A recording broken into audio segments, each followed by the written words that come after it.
Hello, classmates. My name is Stephen Hunt, of course, you already know. And I have with me the executive principal of Memphis Business Academy, one of the high performing schools here in Memphis. It's a middle and high school. And her name is soon to be Dr. Tamatha Smith. And she's the person that I decided that I would interview today. So, with that said, I want to start out with the first question, Ms. Smith. What is your definition of leadership? The definition of leadership. My definition of leadership begins first with service or being a servant. I feel like the leader is the one that serves the people in the school community. It is our job to make sure that all students are getting what they need, all teachers are getting what they need. Also, that all parents are getting what they need as it relates to the school community and even the outside community leaders, that they are being able to help mold and shape those students in the building. And as a leader, you have so many different roles when it pertains to people's lives, but definitely serving and listening. To me, the biggest thing that a good or an effective leader does is they listen. They listen to the students, teachers, parents, and community leaders, because leaders are the ones that take what they're hearing and help shape that environment and give people what they need. So I hear you saying your definition of leadership. What it be fair to say is a leader is one who serves and listens with the overall aim to make positive change in the environment they're working in. Yes. And I want to read you my definition of leadership. Leadership is the ability to positively influence the lives of people, motivating them to reach ever evolving goals that require consistent systems of wise thoughts and actions driven by vision, character, relevance, and purpose. And I just feel like it encapsulates all of those things that I believe and hold dear as a leader, as well as some of the things that we've been reading and researching around leadership has kind of brought me to this point, and it's still evolving. And that's okay as leaders for us to continue to evolve. Talk to me a little bit about your story and how your story has impacted your leadership. Well, the first thing I could start off with, I became the principal of NBA Middle and High in a non-traditional way. I came straight out the classroom. I was never an assistant principal. When I went for the interview, I was really just trying to start interviewing and getting myself out there, never believing in a million years that I would be chosen to lead this school who's been open since 2004, especially because I was still in the classroom. My leadership history, it starts, I was a teacher. Been a teacher for 20, well, I was a teacher for 20 years before I became a principal. I had 3 children. I have 3 children now. 2 of my boys have disabilities. So my reason for going into education and even getting to the point I am now was because I wanted to help them. I wanted to come up with a way where they would have the life that everyone else has. And I felt like education was the way to go. And so once I learned different things, because I was a special education teacher at first, I was going to be able to take some of those things and not only help my kids, but help other parents and of children with disabilities. So that would probably sum up how I became or got into leadership. How would you say that you have grown as a leader? Thinking about your early days in leadership in this role versus now, how have you grown as a leader? How have you evolved? How have you matured as a leader? This is my 2nd year going into my 3rd year. I started out where I took a lot of things personal. And I didn't look at it when somebody was giving me criticisms or somebody would say something. I never looked at it as, okay, this is something I can use to grow, to make myself better. And I think that was me as an immature leader. What I'm learning now as I continue to grow and learn more about this position is sometimes when people give you criticism, even though it may be coming from a place that seems, rude or scary, there's some truth in it. So I'm learning as a leader to take whatever comes to me, reflect on it, and figure out and ask myself those questions. Am I behaving the way they're saying? Am I looking at it the wrong way? And I try to take criticisms now to perfect or try to perfect my leadership style. Wow, that's good. Because it's tough, especially in our line of work. Everybody knows how to do our job. You got to deal with parents, got to deal with children, got to deal with teachers and employees, got to deal with the community perception and in the community eye, and so many different things that you have to do, especially when you have to discipline children or discipline teachers and things of that nature. You just can't take it personal in this work.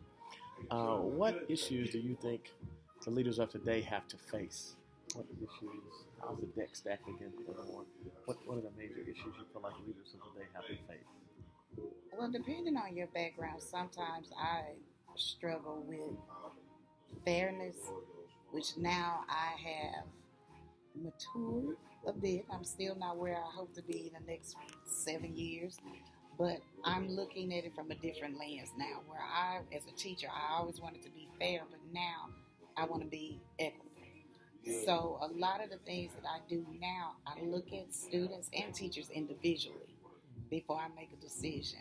And I use a lot of personal data. It may not always be the data that we use when we're coaching teachers or when it comes to test scores, but I look at personal data. I try to look at my students, where they're coming from, their background, their home life, and I try to use it. I do use it a lot when I'm disciplining, when I'm coming up with consequences or suggestions, or working with parents of things that we can do to make our school more effective for their children. That's pretty much it. Okay, I gotcha. So, pretty much, you feel like leaders are facing the issue of fairness and equity, knowing the difference between Yes. dealing with employees who feel like they've been treated unfairly, or they see you dealing in an equitable way and think that someone else has an advantage versus, I got you. And I try to explain it to them when I have to make a decision. When it comes to, I might have a teacher who has to be out for whatever reason, then I have another one who wants to be out. And I try to be as transparent as possible, because I want to build their trust. I want them to understand that I'm always going to be equitable, but circumstances are different for certain people. So equity is just huge to me. That's one of the things that drives me in all aspects of education or in the school community. Well, I know that you're a Christian, you're a believer. So talk to me about how God is involved in your leadership. A lot of the decisions that I make, I do seek God first, because I want to make the best decision. And I'm human. And sometimes emotions get involved, and the way I deal with that, when I'm about to make a decision, if I'm with a group, I'll go silent for a minute so I can self-reflect, and that's me asking God to help guide me with this decision.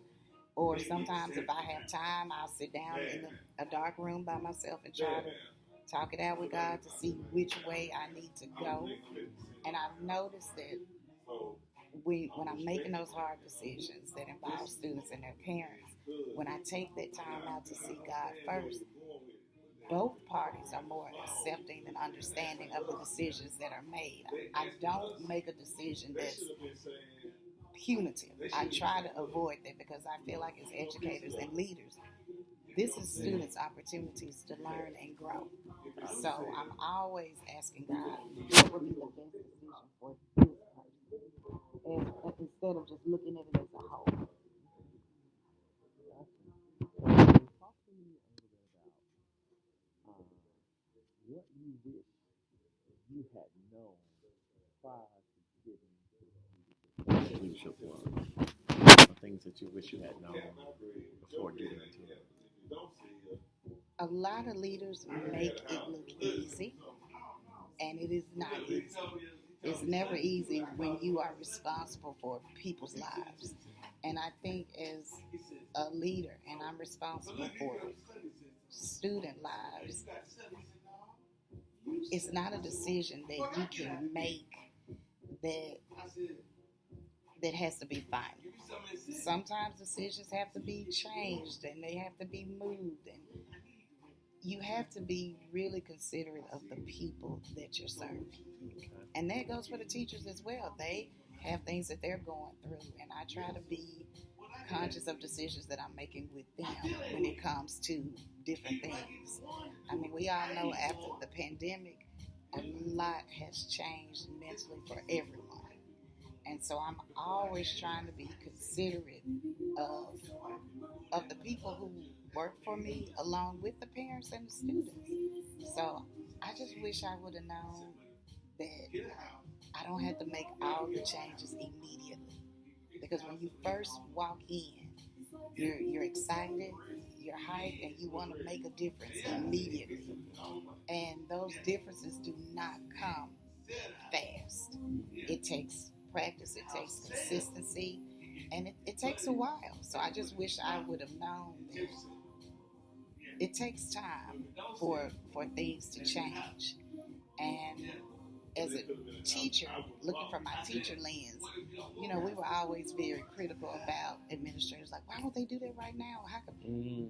It's a process, and I'm learning that, and I try to share that with teachers so they can understand. Because since I was a teacher, I get it. I get that you feel like we need to make a decision like that, but I want them to understand that it's a process, and I like to include them in my processes. So, just being patient with teachers and being patient with students, you have to be extremely patient. And I wish I would have known that it was going to take a lot of patience to get those changes to happen. Everybody goes to that when early, prior to, as they're approaching the opportunity to lead. Oh, I'm going to do this when I become a leader. I'm not going to do this. I'm going to have this.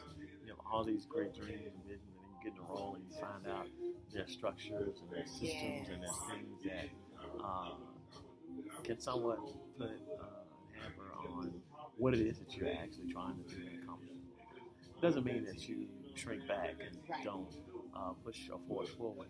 It just kind of helps you to see that you have to be strategic and manage those systems and those various issues and threats that you have to your success as a leader.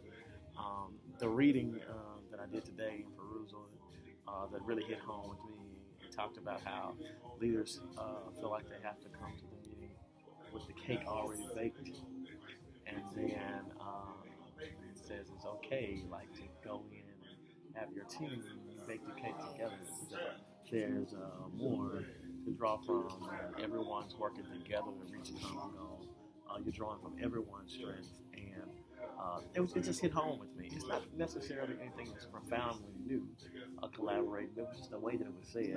I thought about my own leadership and how I come in, have the agenda, have everything already done, and I'm basically just instructing this is what everyone's going to do, as opposed to in some situations that is where possible and where it's applicable. Let's make this cake together. It'll taste better when we all add our ingredients to the cake, what have you.